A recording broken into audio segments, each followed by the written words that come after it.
So, hear me out. Apple had their event a little less than 2 weeks ago, announcing something new and really exciting.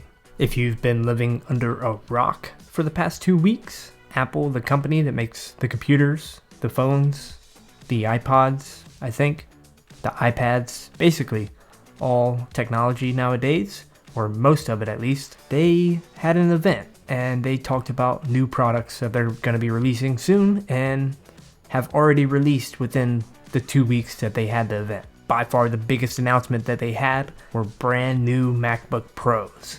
And I was waiting for this day for such a long time. Ever since last year, they announced the M1 chip.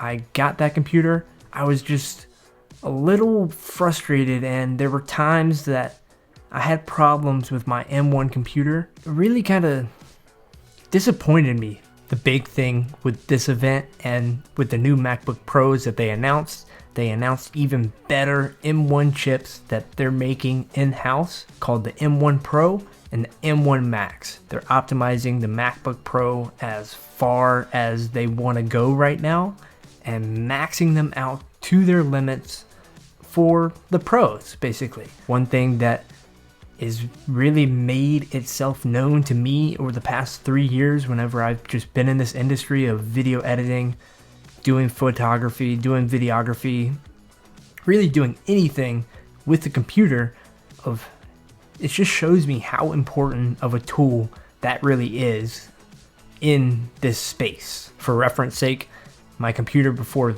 the M1 Max was the M1, just the base model.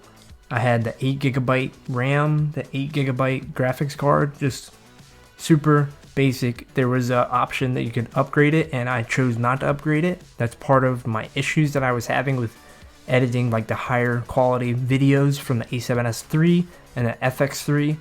Trying to edit those kind of videos just really did not work well with this computer, and I basically had to proxy every file that I was using with it. So Scott had a similar computer as mine, but he had the upgraded version, so mine was only 8GB, his was I think 16GB. He wasn't having no issues as far as editing in Final Cut Pro, and I even reached out to Apple a couple times and told them like my exact situation, and they even told me like, hey, you're a video editor or you edit videos constantly, you definitely should have maxed out that RAM as high as it could go. And whenever I bought this computer, I was like, I'm not taking any chances.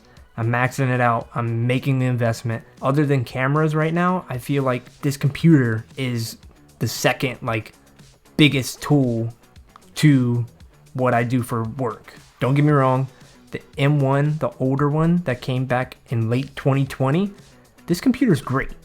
And other than the problems I was having in Final Cut Pro, I mean, it was just a beast all around. The battery life was great. The form factor of the 13-inch just being a little smaller and just being able to carry it around in my backpack and travel with it was beautiful. Yeah, just overall great computer. But this new one, M1 Max, this thing, as far as the 48 hours that I've been using it, feels like a beast. I made a little bit of an investment, and I hope it's gonna last me a long time. But I maxed out a 14-inch MacBook Pro, and this is going to be my new go-to computer for the years to come. Just under 48 hours with the M1 Max MacBook Pro, and around Thursday afternoon, evening time, I got my new computer, and I've been using it extensively and just using it here and there, doing a couple edits on it, playing with it, getting it set back up, ready to go for it to be used. It hasn't been through too much stress as traveling, editing, really too extensively, crazy deep dived used like I would use it. Glad to have ports back. You got the SD card slot back.